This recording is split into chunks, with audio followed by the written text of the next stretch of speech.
We're going to move on now. We're going to go into public works, but we are going to defer the two JP&L items until we get so we can get through some other things. So with that, we'll move on to item 9C, public works. Trustee Amenta, she's taking 1, 2, 3 here.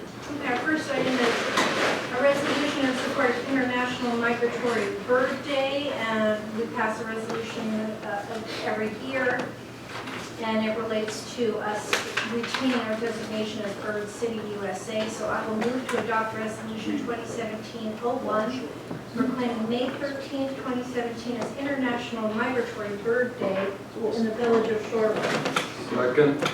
Any discussion? I'm going to just call for a voice for a regular vote, but we'll record it as a roll call vote. So all in favor of the motion, say aye. Aye. Opposed? Okay, our second item is authority to fill a position that they get in the Public Works Department.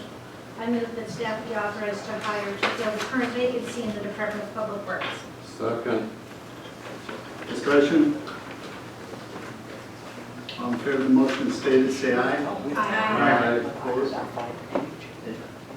Okay, our third item, I believe, is just informational, and it's on the 2017 Water Main Relay Program and lead service replacement. And we will be, the water main relay will be on Lake Bluff and, is that Newhall? Yeah, Bartlett and Newhall. And we are going to have an item in early February, first meeting in February, that revisits our policy on the private lateral, and Ian also gave us some updated cost information. And do you want to speak to this, Leanne, since you have sat here for so long? No, it's okay. I mean, I think that the important part there is we'll be bringing policy revision for your consideration at either the next board meeting or the following. Okay, and the cost, given some changes in how often these are being done and other factors, we think the cost to the property owner to replace their private lateral is going to be, some percentage, half, 2/3, something like that of what the cost was for last year. So we're hopeful we'll have greater participation in whatever program we end up adopting for lead laterals. I've got a question about that. Is that participation or that economy, that savings, is that only for the people that are in that strip where they're doing the main replacement? Yes. It's not for everyone in the village? Yeah. I just have a quick question for the flyer that was distributed in the packet. Is there a way to put a range of costs? If I got something and I knew, it would cost me anywhere between $100 and $500 or $10,000 to $15,000, like I would have a different response. Is there any way to put a range so people understand if they're even interested? I'm really not comfortable doing that yet. We certainly should have that information by the end of March. Okay. I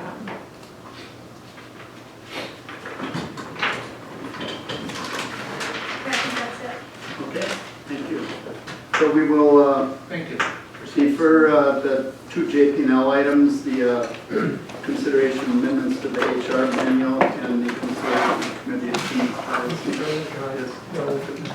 Yes. And I know Mike had a lot of questions, and he went over and had a long conversation with Tyler earlier this week, or whatever, last week. So if anybody else has questions on that, on the human resource manual, to,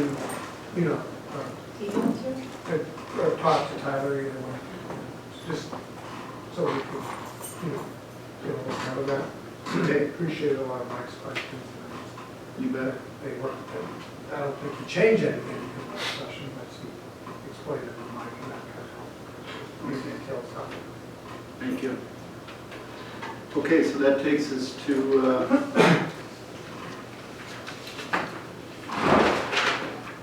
reports from village officials. I actually have two. So my first one is in reference to cost versus budget on the Roundy's project. Yes, there's one for, you've got yours. And then the second item I'll be talking about is preliminary timetable for the village manager recruitment. So I'll just read the handout here so we all get it. Subject costs versus budget on Romney's project. Given the discussion at last month's village board meeting and the continuing village board interest in the actual costs versus budget on the Romney's development, General Capital has voluntarily agreed to provide high-level summary information on final construction numbers for the project. We will agenda this for a presentation at the next village board meeting, including the impact to the TIB resulting from the General Capital sale of phases 1 and 2 of the project. I ask that board members please submit to me within the next week exactly what they would like to see in this presentation. Otherwise, we'll just prepare the presentation. That being said, General Capital has provided the following construction numbers. These are based on the latest bank draw request submitted to General Capital's lender.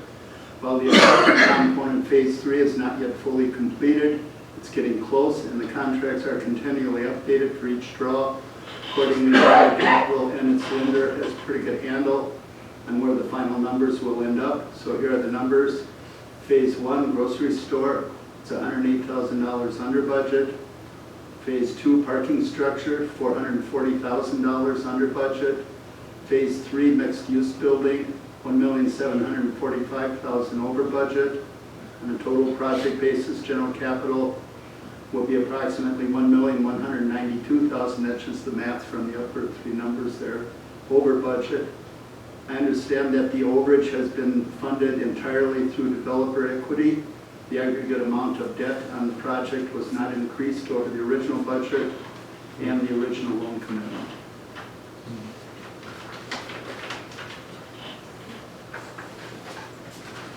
So the intention would be in February 6th, I think February 6th is our next meeting, to have a presentation. We'll have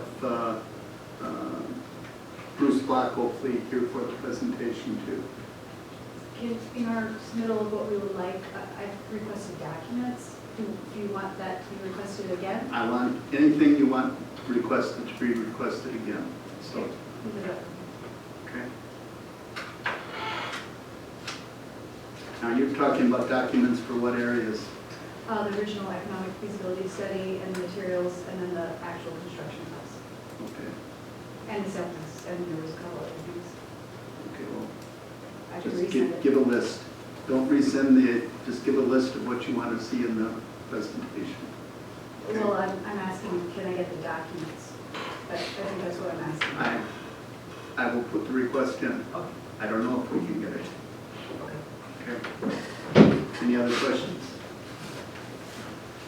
Was the sale recorded in I'm sorry. when was the sale recorded in I've 2016? not heard for sure. I've not heard. And those questions on the costs and the sale price all relate to if there would be a clawback, but that particular subject has been pretty much beaten to death at this point, that there is no Well, yeah, but clawback. there's no clawback, we know that. Right.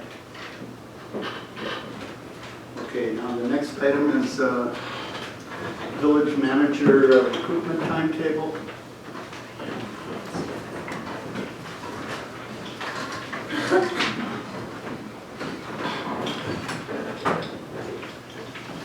So I put this together. I have gotten information from, both from the village manager's office here and also from the League of Wisconsin Municipalities and looking for potential recruitment firms. And I've spoken to a couple of them just to get an idea of time frame from their standpoint too, because this is pretty much boilerplate type information. They do this kind of stuff all the time. So following is an approximation of a timeline for a village manager recruitment process. This, of course, may vary depending on recommendations by the recruitment firm we end up hiring, and input by our board members and staff, However, our end goal should be an October 1st, 2017 start date for the new manager. So if you want to take a look at this right now or just kind of review it on your own. But I'm showing starting interviewing of recruitment firms starting in February. Who's Now, on we could say January under two, but January is kind of slipping away from us. Yes. Is there a recruiting committee? There is not a recruiting committee. We can discuss that, whether we want a recruiting committee or whether it's going to be the full board. The last time we did it was a full board. Okay, that's fine too. Just to know who was the selection. It's a board process, so that if the board would decide to pick 3 people to be the recruiting committee, if people would agree to that. Well, I like the full board, and I is there, prefer full board too. is there like, is there standard evaluation criteria, or we just come up with? That, well, that's going to be developed and the recruitment firm helps with that Okay. too. Okay? Just taking a quick look at this guy, having, gone through the process twice while on the school board for looking at chief executives for the school district, but it lays out very similarly in terms of how we do things. And so I think, I think that task, the details that are listed there for us to do in April and the consultant to do in April, I mean, that's critical. And I wouldn't want it to be a committee. I think we should all be, our voices should all be represented in that process. Okay. So by October, is that the? Well, his last day, Chris Schwartz's last date is October 9th, I believe, or 7th, I can't remember. 9th. So that gives a 1 week overlap. Right, and so if for any reason we don't meet this timeline and it gets stretched out because the firm we want can't, there's always ifs. Would Tyler be the acting at the moment if it was, say, tomorrow? This board would decide. If we decide, okay, I just didn't know what the process was. Like, what, or do we just leave it vacant? This board would decide. And last time this happened, there was an interim and the board decided to pick the head of the DPW at the time, Jim Bartnicki was his It was interim. between the DPW director and the police chief for the 2 years. Right. And we didn't have an assistant village manager, though, right? Assistant 2, we had an assistant 2. Okay. But she did want to. Okay. So are there any other reports from trustees? Yes. I just wanted to note that January 16th, yesterday, besides being Martin Luther King Day, was the last day that the village could make expenditures from tax increment district number 1. And I just want to note on our base of $139 million, over 20 years that TIF has been open, we have an increment of approximately $63 million. And this is based on Eller's letter from last September. 17.4 million, or 27% of that increment, was a direct capital investment from the TID back into the TID. Thank you. Any other reports? One item from the Conservation Committee, I think, hopefully you've seen, I think it's been in the village manager's newsletter, but the Conservation Committee is hosting its spring film series. There will be 3 environmental themed films that will be screened here in Shorewood, all free to viewers. The first one is February 3rd. It will be actually appropriate given our sometime near discussion about solid waste and organic recycling. February 3rd is Racing to Zero, I think it's called. It's about waste reduction and minimization. So, and then there'll be 2 others this spring, but I'll bring it at the time. And where do these take place? The February 3rd is the high school auditorium, and then the other 2 are lower level conference room of the village center. Village. Anybody else? Chris? I have nothing to you. I had a few things, but frankly forgot. So I remember them now. Items for future consideration. It's one I've already stated, but based on hearing from the police chief today and our presentation, just requesting maybe we could put on the sooner than later agenda the discussion on permit fees for commercial and residential alarm systems. What are those fees? No, False alarm fees or no, no installation? permit. They're probably $50 every 5 years. For residential, I think, but for commercial, it's 600. Well, that's the bill I got. For But 5 years? I don't know. yeah, I just want to know that. Move to adjourn. Second. All in favor? Aye. Adjourned.